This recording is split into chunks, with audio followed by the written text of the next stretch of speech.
तो स्वागत है आपका मेरे स्टडी चैनल HBB में। और HBB जो कि मेरे चैनल का नाम है, इसमें H is my name Himanshu,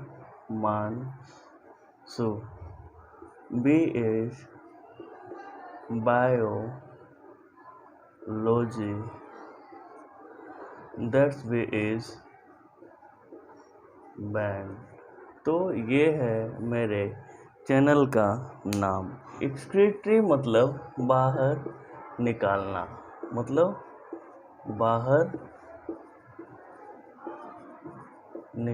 अपने शरीर से टॉक्सिक वेस्टेज को बाहर निकालना। जैसे तो हम लोग आज पढ़ेंगे एक्सक्रीटरी सिस्टम। इसका मतलब कि टॉक्सिक वेस्टेज को बॉडी से बाहर निकालने की जो प्रक्रिया है उसको कहा गया है एक्सक्रीटरी सिस्टम। तो एक्सक्रीटरी सिस्टम में पहला पॉइंट आता है,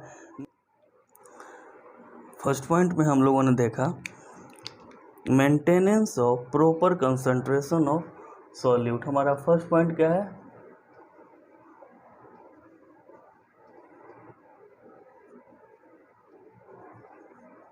मेंटेनेंस ऑफ प्रॉपर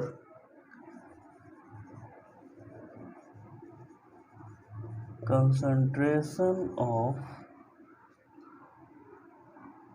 सॉल्यूट। ठीक है, पहला पॉइंट।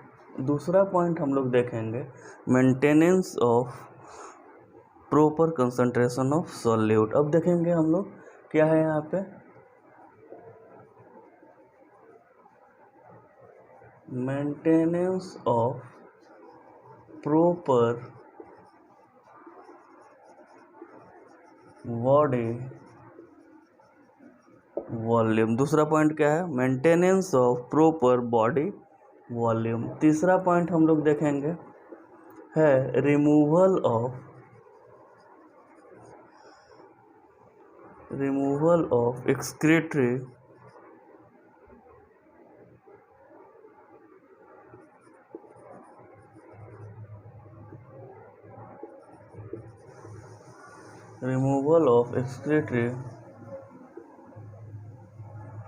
वेस्टेज। चौथा पॉइंट है हमारा removal of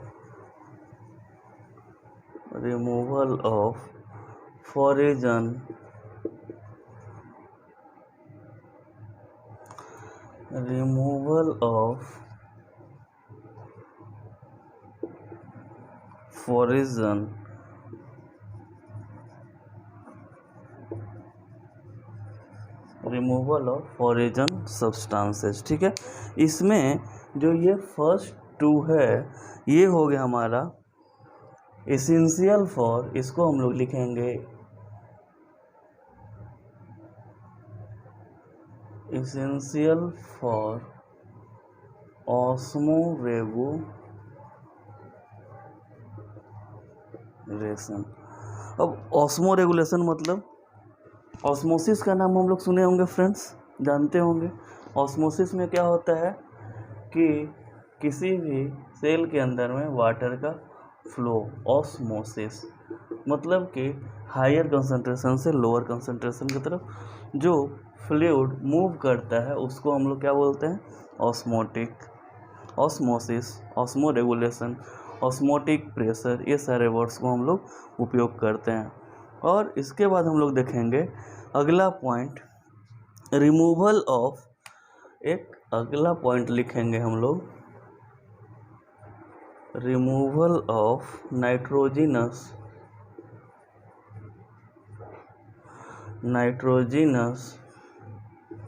wastage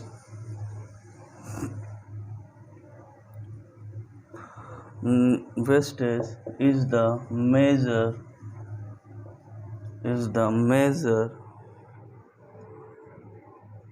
function of excretory system। तो यहाँ पे अगला पॉइंट में हम लोग देख रहे हैं क्या? Removal of nitrogenous wastage removal of nitrogenous wastage is the major function of excretory system. अब देख रहे हैं क्या कि यहाँ पे हम लोग देख रहे हैं क्या कि एक्सक्रीटरी सिस्टम, हम लोग क्या पढ़ रहे हैं, एक्सक्रीटरी सिस्टम, ठीक है। इसमें इसका मेन फंक्शन क्या है हम लोगों का, नाइट्रोजिनस वेस्टेज को बॉडी से बाहर निकालना। अब नाइट्रोजिनस वेस्टेज में क्या आ जाएगा, तो थोड़ा सा हम लोग देखेंगे नाइट्रोजिनस वेस्टेज में क्या है हमारा, तो NH3, ठीक है, जिसे हम लोग क्या बोलते हैं, अमोनिया,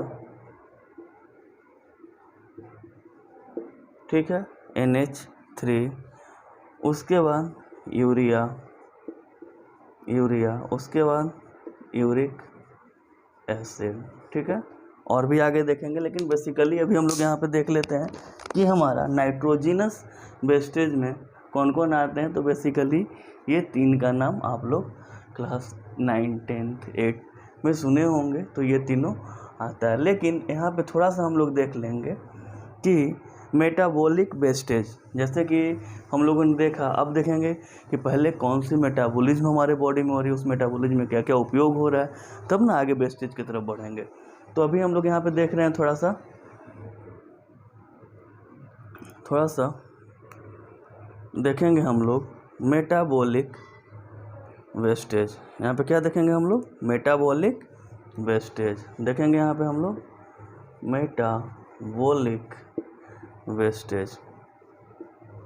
मेटाबॉलिक वेस्टेज में हमारे पास क्या है, ये मेटाबॉलिक वेस्टेज, यहाँ पे है हमारा CO2 carbon dioxide, NH3 ammonia और H2O वाटर, ठीक है। लेकिन अब हम ये देख रहे हैं कि ह्यूमन बॉडी क्या है, 70% वाटर से बना हुआ है, तो H2O हमारे पास प्रचुर मात्रा में है, एक्सेस मात्रा में, तो यहाँ पे एक्सेस, ठीक है, ये हमारे पास क्या है, H2O एक्सेस। लेकिन ये सारे क्या है हमारे पास, रिस्पायरेशन में CO2, सेल के अंदर में अगर कोई फूड पार्टिकल्स जाता है, जब वो ब्रेक डाउन होगा तो वहाँ से भी CO2 और हीट रिलीज होगा। NH3 type of ammonia type of nitrogenous wastage में आ जाता है। तो ये सारे हैं। अब थोड़ा सा हम लोग यहाँ पे देखते हैं एक फ्लो चार्ट में क्या देखेंगे कि अमोनिया कैसे कैसे डिराइव हुआ है और आगे बढ़ा है। तो यहाँ तक सारा पॉइंट क्लियर है फ्रेंड्स। तो हम लोग यहाँ पे देख रहे हैं क्या, NH3।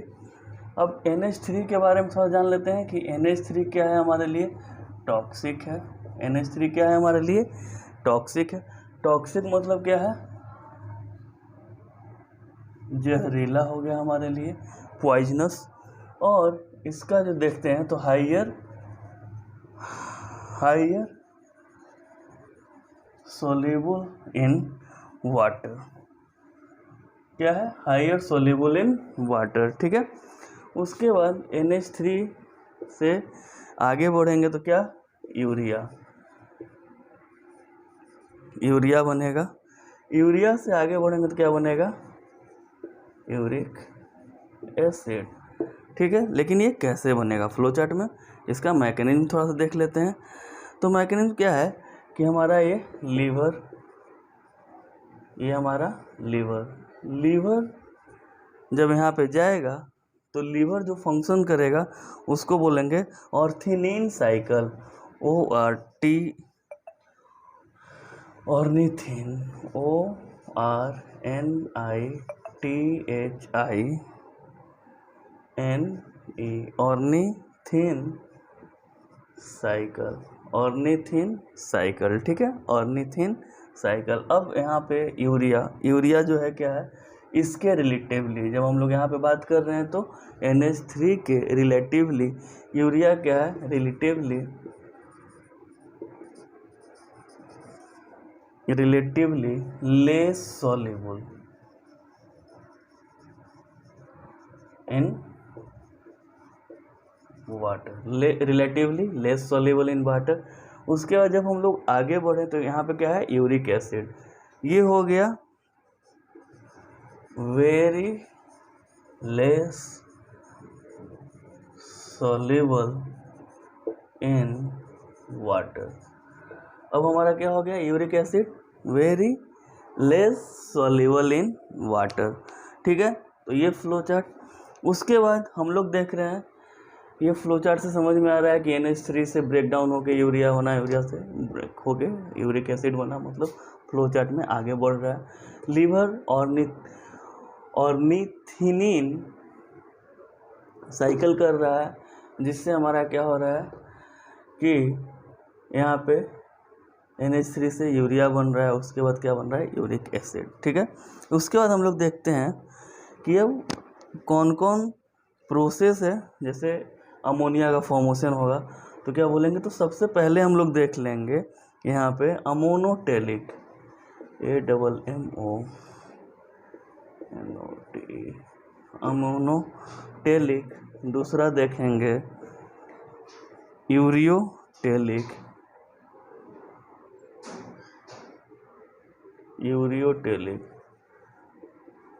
यूरियोटेलिक, ठीक है। तीसरा देखेंगे यूरिकोटेलिक, ये 3 नाम, ठीक है। तो इससे, इसके नाम से ही क्लियर हो रहा है कि अमोनोटेलिक, ठीक है। तो यहाँ पे क्या होगा, फॉर्मेशन ऑफ अमोनिया, ठीक है। यहाँ पे क्या होगा, फॉर्मेशन ऑफ यूरिया, और यहाँ पे क्या होगा, फॉर्मेशन ऑफ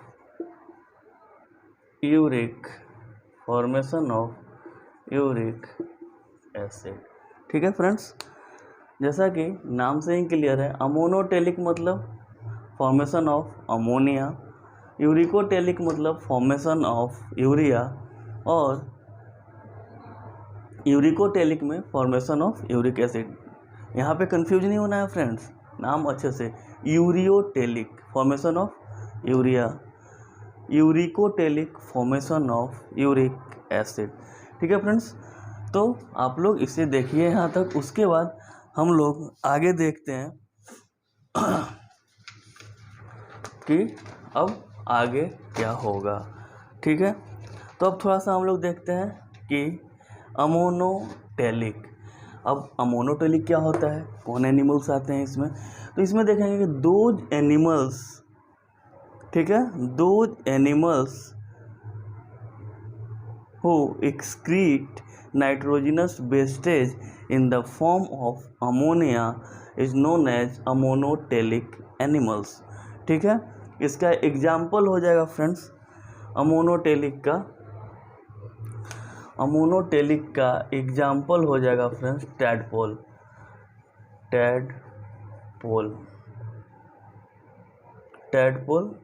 ऑफ फ्रॉग, इसका एग्जाम्पल हो जाएगा फ्रेंड्स टैडपोल ऑफ फ्रॉग। उसके बाद है हमारे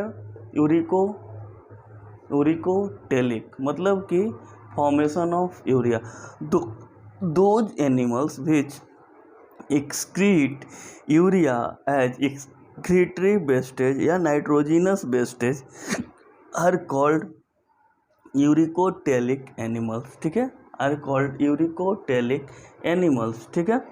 अब इसका एग्जाम्पल देखेंगे हम लोग, तो इसमें कार्टिलेजिनस फिश, एडल्ट एम्फीबियंस, इसका एग्जाम्पल में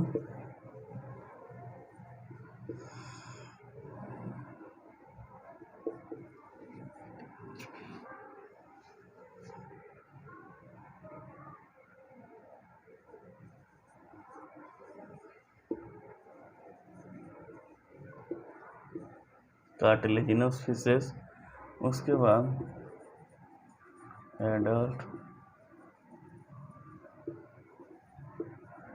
एम्फीबियंस इंक्लूडिंग ह्यूमंस, ठीक है फ्रेंड्स, इसमें इंक्लूडिंग ह्यूमंस, ठीक है। उसके बाद आगे देखते हैं यूरिकोटेलिक में हम बोलेंगे those animals who excrete nitrogenous wastage as uric acid, ठीक है, uric acid in the form of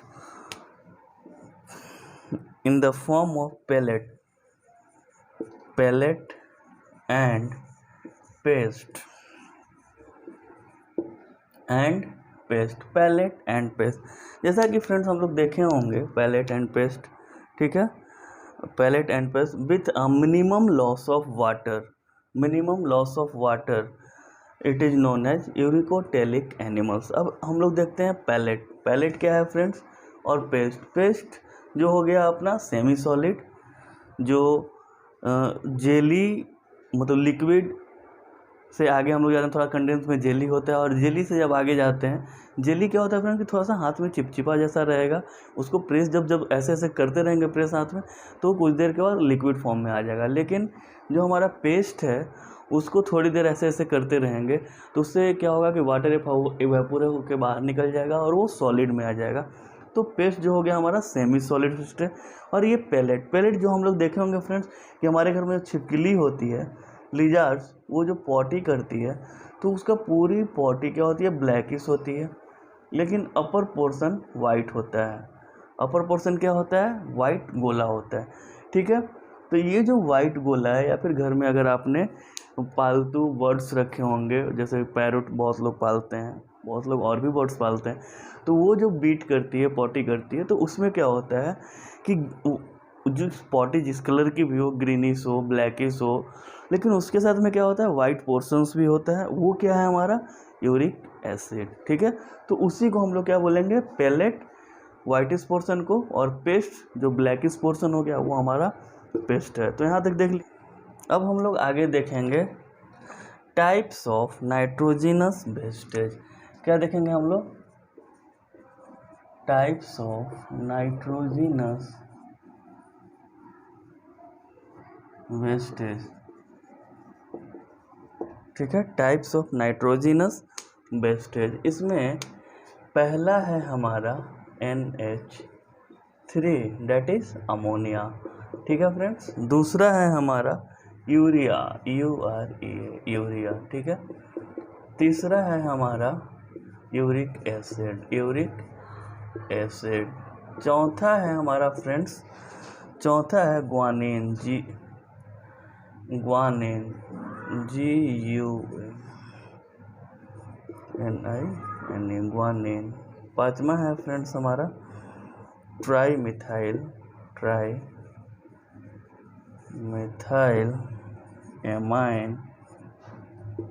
amine oxide that is TMO, ठीक है। छठा है हमारा ऑर्निथिनिक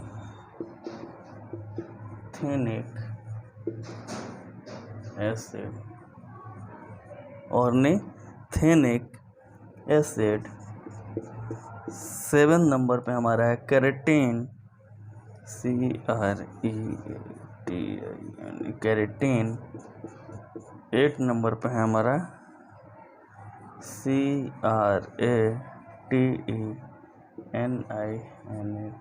कैरेटिनिन, ठीक है फ्रेंड्स। ये हमारा 7 टाइप्स ऑफ नाइट्रोजिनस वेस्टेज हैं। इसमें यूरिया तो हम लोगों ने देखा था कहाँ, टैडपोल ऑफ फ्रॉग। यूरिया कहाँ पे देखा हम लोगों ने, अमोनिया को देखा हम लोगों ने टैडपोल ऑफ फ्रॉग। यूरिया हम लोगों ने देखा एडल्ट एम्फीबियंस, एडल्ट और cartilaginous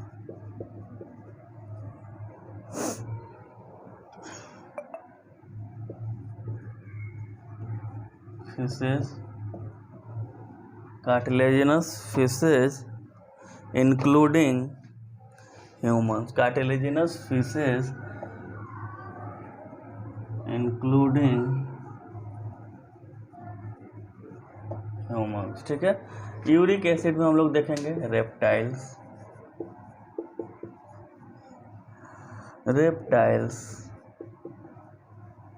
words,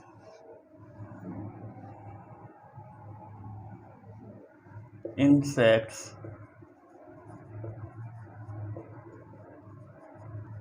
sand snail.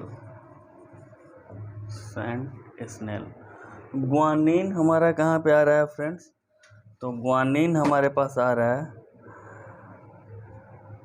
Spider. Guanine कहाँ आ रहा है? स्पाइडर। अब फ्रेंड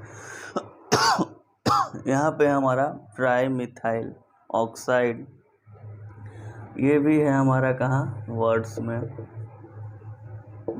में। और ये दोनों कहाँ है? मैमल्स में। ये दोनों कहाँ है? हमारा मैमल्स में। थोड़ा सा फ्रेंड यहाँ पे हम थोड़ा सा एक फ्लो चार्ट देख लेते हैं। ये ट्राईमिथाइल ऑक्साइड का जब मैकेनिज्म हम लोग देखेंगे तो यहाँ पे हमारा बन रहा है NH3 क्या है हमारा?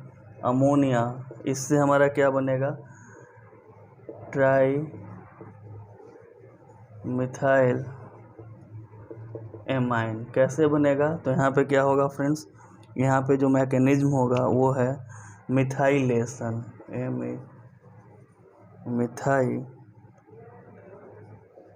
मिथाइलेशन मतलब कि CH3 ऐड होगा तो मिथाइल एमाइन बन गया फ्रेंड।